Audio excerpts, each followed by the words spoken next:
Marvel Studios has now released every movie which was announced at San Diego Comic-Con in 2019, so it's time to rank Phase 4 movies from the MCU. BD here with a list that is guaranteed to make me no new friends, but we're gonna do it anyway, as I reveal my personal rankings of Phase 4 films from the Marvel Cinematic Universe. Before we get started, does anyone want to get out? I encourage you all to drop your rankings lists in the comments section and be nice to each other, even if they're different, and subscribe to our Phase Zero YouTube channel so we can keep on having exclusive interviews and fun content to share with you all. Now the time has come to quantify Black Widow, Shang-Chi, Eternal, SpiderMan No Way Home, Doctor Strange in the Multiverse of Madness, and Thor Love and Thunder based on which ones I liked the best. Let's do it.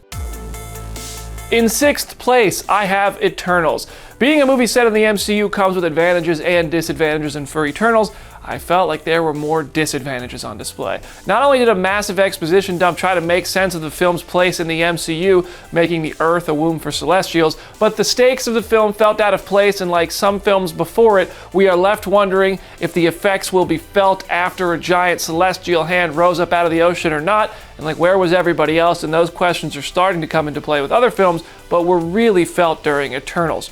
Maguire and Druig were among the standout characters. I really liked them.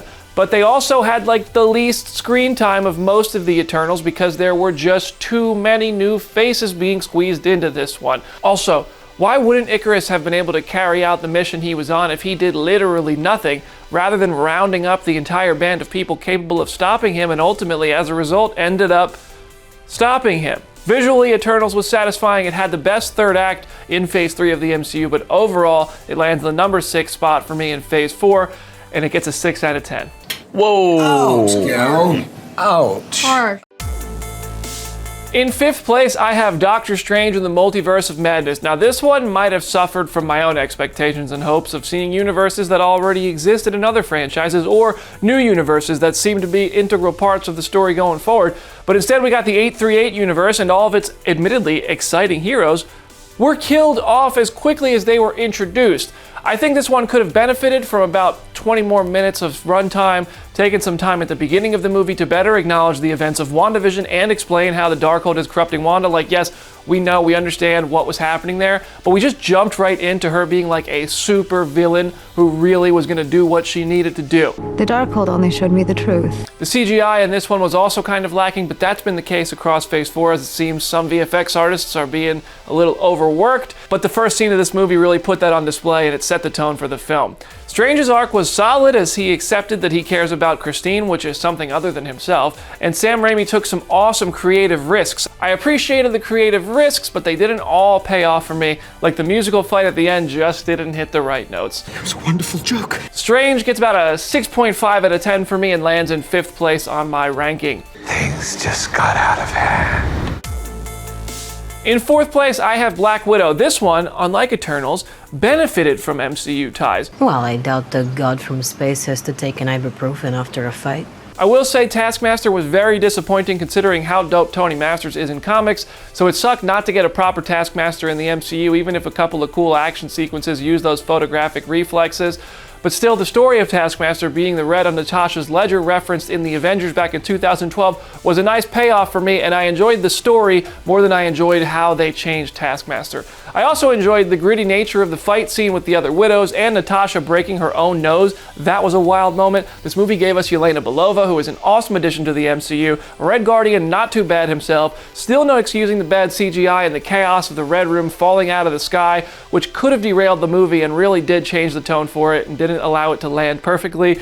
After sitting with Black Widow, I give this one a 7.5 out of 10 and 4th place. I knew it. I knew you did. It's so cool, right? In 3rd place, I have Thor Love and Thunder. Thor 4 was one of the most outright fun Marvel films in a long time, going wild with Taika Waititi's creative visions and delivering a great story for the romance of Jane and Thor. I loved their dynamic. The humor in this one worked for me, and the emotional beats paid off, and Christian Bale's performance as Gore was spectacular. I just wish we'd seen more of him. After watching this 3 times, it did become clear to me that some simple details are missing from the film which could have elevated it to a whole new tier and put it higher on this list, like Gore actually butchering people or one of the fake out deaths being real, even though I don't want any of those characters to die. It just felt like those were lessening the stakes of the film.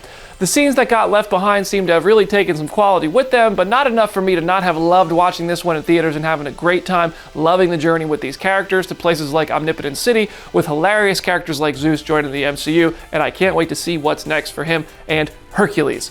Thor Love and Thunder gets an 8 out of 10 for me and ranks in third for Phase 4. Needs work.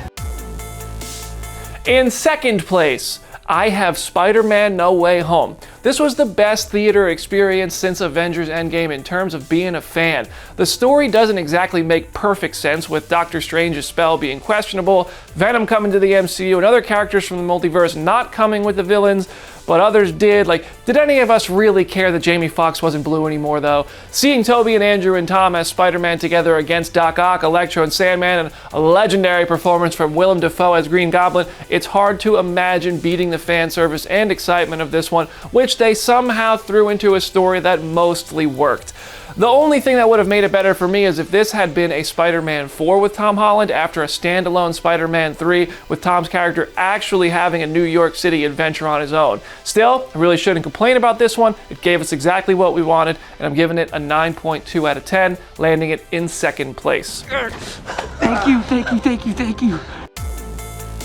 My favorite movie of Phase 4 has been Shang-Chi and the Legend of the Ten Rings. I thought it was tremendously entertaining, and the cinematography by Bill Pope right out of the gate with the amazing kung fu sequence set the tone for the film, which thrived not only with its action and cameos from Wong and Abomination, but more importantly from the main characters. The story of Shang-Chi being centered around a family and Wenwu's delusional grief was brilliant. The movie had a sound plot and culminated with Shang-Chi fighting his father before riding a freaking dragon.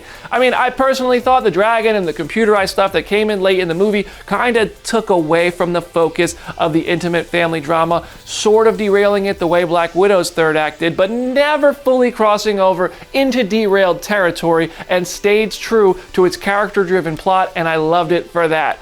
It introduced one of my favorite new heroes to the MCU, and I can't wait to see him again, and the supporting characters like his sister Xialing. Ultimately, Shang-Chi lands at number 1 in my Phase 4 ranking with a 9.4 out of 10. I couldn't agree more. What is your ranking for Phase 4 of the MCU? Are there any perfect 10s in the bunch? Have any of your rankings or ratings changed over time? I know as I sit with movies, sometimes I start to change my opinion on them and it gets better or it gets worse. Share your thoughts in the comment section or send them my way on Twitter at BrandonDavisBD. And remember that just because I have things that I liked or didn't like, you can still love or hate any of the movies and characters you want to.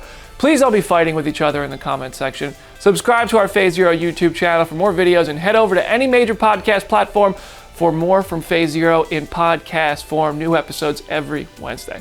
I'm BD. I'll see you there.